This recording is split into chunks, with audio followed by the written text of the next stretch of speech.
Kaulah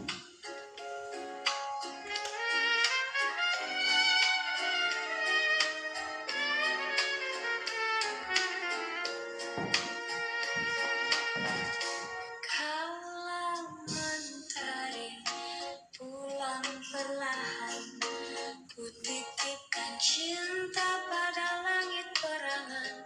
Kau tak tahu, kau tak menoleh, namun hatiku telah lama berserah. Cinta yang ku titip di pundak senja, berjalan bersamamu tanpa suara. Cinta yang ku titip di pundak senja, mengiring langkahmu ke arah yang sama. Tak kupinta genggaman tangan, cukup senyummu menjelang pulang. Kau tak sadar, kau tak bertanya, tapi rinduku telah lama setia. Cinta yang ku titip di pundak senja, berjalan bersamamu tanpa suara.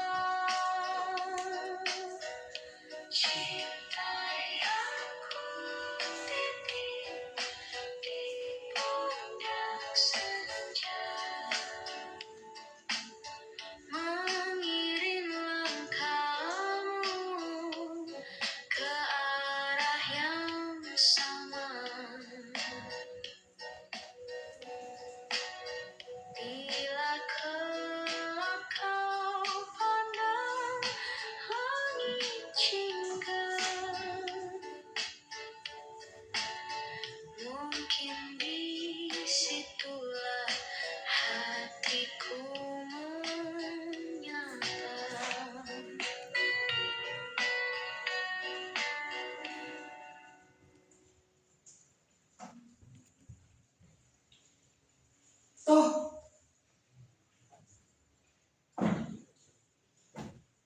Tahukah Anda apa itu toh?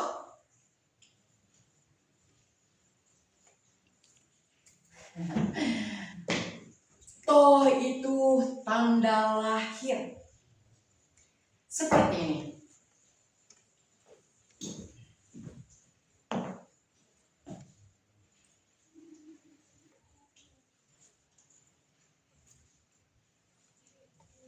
Oh, sudah hilang. Maaf. Ya, tanda lahir itu sudah hilang dari tubuh saya. Entah apa yang mereka inginkan dari saya. Maksud saya, orang-orang seperti saya, mereka mencari tanda lahir. Terus, kenapa? Mereka mencari manusia sejati dari toh atau tanda lahir itu. Bagaimana mereka merumuskan manusia sejati hanya dari toh? Dan lagi, jika toh itu pemberian alam semesta, alamiah, kenapa harus risau dengan hal itu?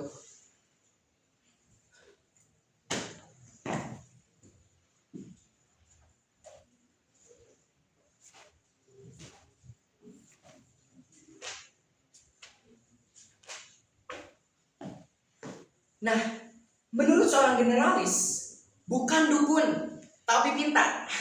Orang pintar, tapi tak mau disebut dukun. Ia mengatakan bahwa toh adalah jenis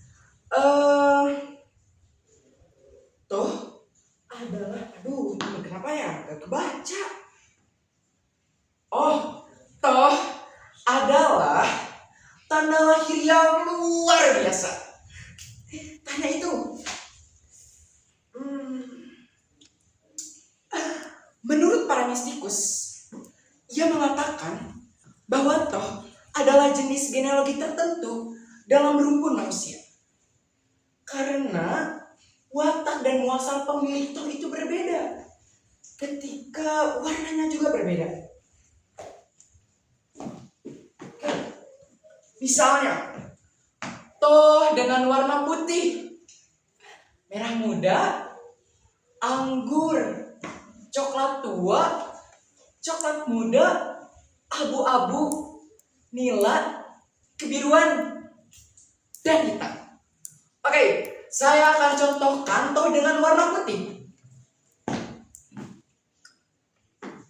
Raden Pandu Dewanata, tokoh dalam serial Mahabharata. Gila, keren banget ya orang yang punya tuh dengan warna putih. Kalau tuh dengan warna coklat muda, toh genealogi keturunannya para Sunan. Tapi jangan tanya saya, Sunan mana yang dimaksudkan?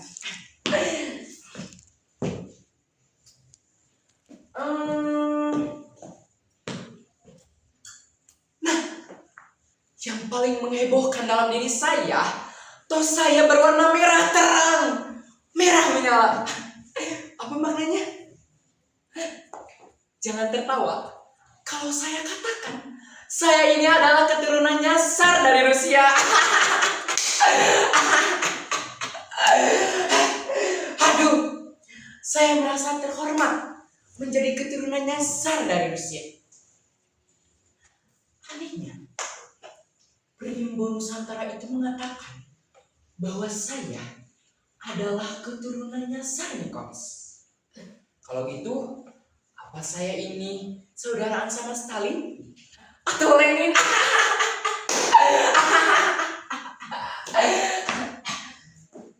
Sebentar. Kalau toh dengan warna biru, kok tidak ada penjelasannya ya?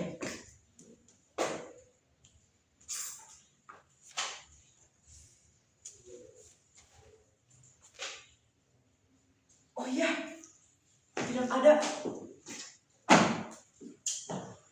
Kenapa? Toh warna biru itu tidak ada. Apa mungkin toh warna biru itu adalah keturunannya Superman atau Captain America?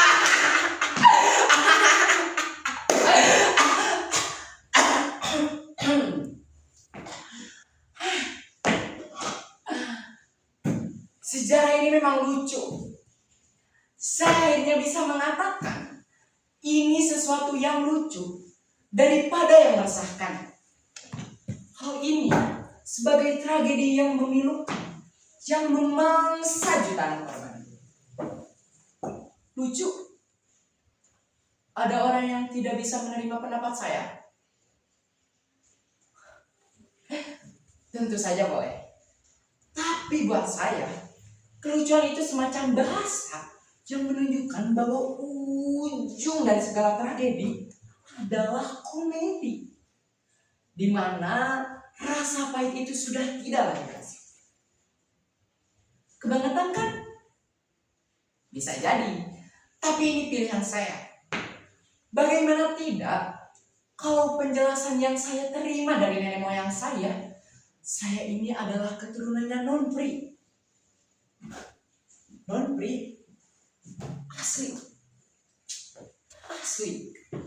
Memusingkan saya. Tapi biarlah saya pinjam istilah ini karena saya ingin menjelaskan sesuatu.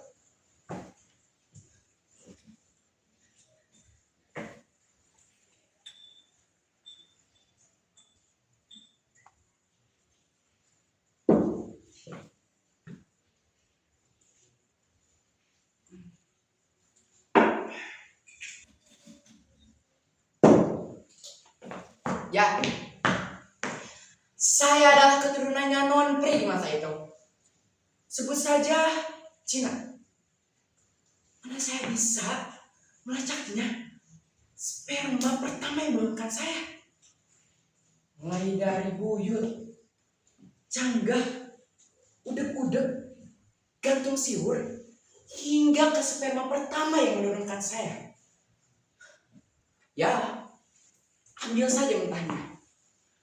Mungkin saya ini adalah spermanya prajurit Tartar yang sebelum digorok oleh Raden Wijaya sempat muncrat ke rahim orang lokal. Kalau gitu, apa saya ini saudaraan sama Genghis Khan? Kan yang agung itu? Atau saya ini adalah spermanya Mao Zedong?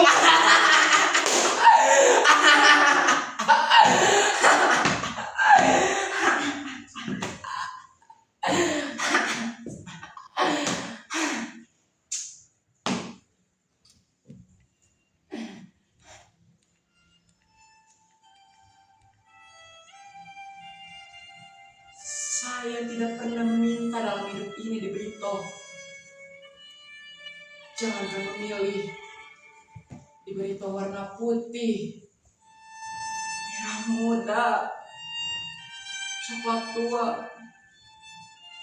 coklat muda, anggur, ungu, nila, kebiruan, merah menyala, hitam. Saya tidak pernah menginginkannya. Kenapa saya tiba-tiba menjadi perkara memperoleh menjadi? Ini sudah berapa generasi? Sejak tahun di mana mungkin saya masih menjadi cairan, dan bahkan saya tidak mengenal siapa kakek saya langsung. Mungkin generasi Z, generasi GZ seperti saya diadili hanya gara-gara sebuah tong. Tahukah Anda sekalian, hanya karena sebuah tong, saya tidak bisa mendapatkan pekerjaan yang layak di instansi pemerintah manapun. Semua orang memblokir tong saya. Dan bahkan saya percaya bahwa mitos tong itu memang ada. Bayangkan saja, tiba-tiba saya mengutuk leluhur saya. Saya nggak ada urusan. Apakah itu Tsar dari Rusia, Kaisar Sipit dari Cina, atau suruh menggolo, saya nggak ada urusan. Saya mengutuk mereka yang memberikan toh di tubuh saya.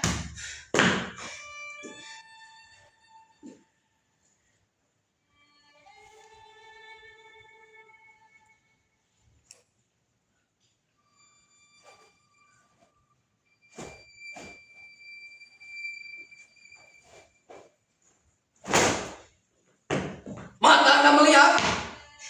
Kelor ini dulu berwarna merah menyala. Jangan tanya saya dari mana asalnya.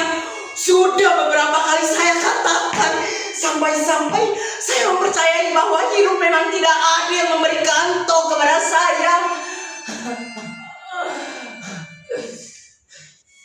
Maka di atas toh itu kemudian saya tumpuki tato sebuah bintang.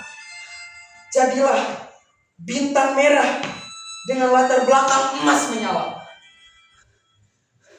Gila, mereka menuduh saya sebagai antek.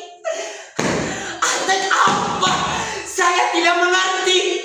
Bahkan dalam kenyamanan saya sebagai Z generation yang hanya tahu persoalan GZ, saya diburu, dituntut untuk menghilangkan toh.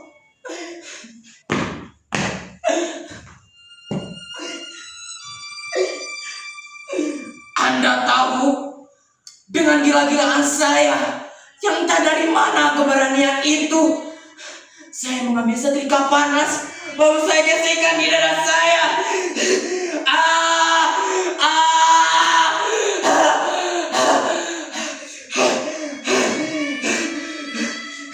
Lihatlah, bahkan dengan kulit yang buruk rupa ini, mereka tetap memburu saya dengan menghilangkan toh dalam tubuh saya. Gila,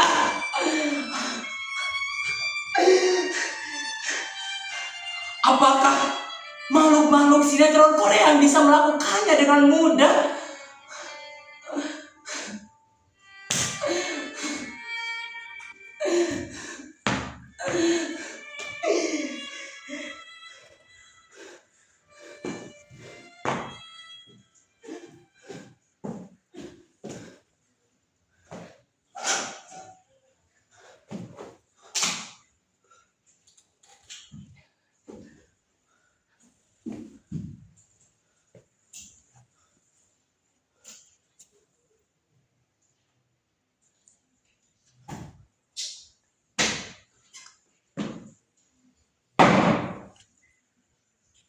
Tai anjing.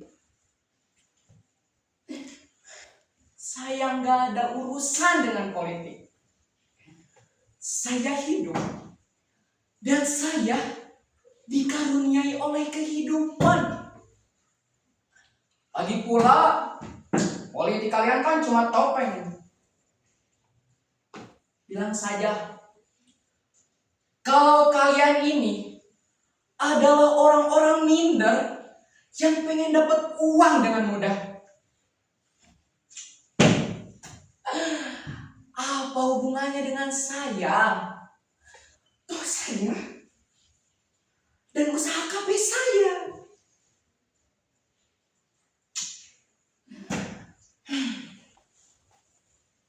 Ya, hubungannya kalau saya tidak memberikan uang bulanan kepada mereka, mereka akan mengungkito di tubuh saya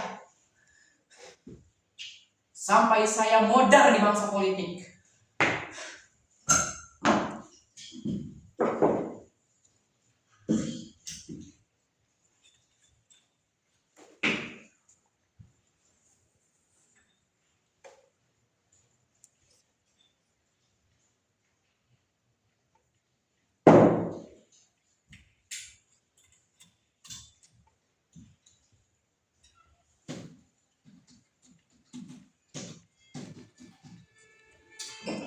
Mari mabuk, sebab pada abad kini mabuk itu sehat, waras itu hipokrit.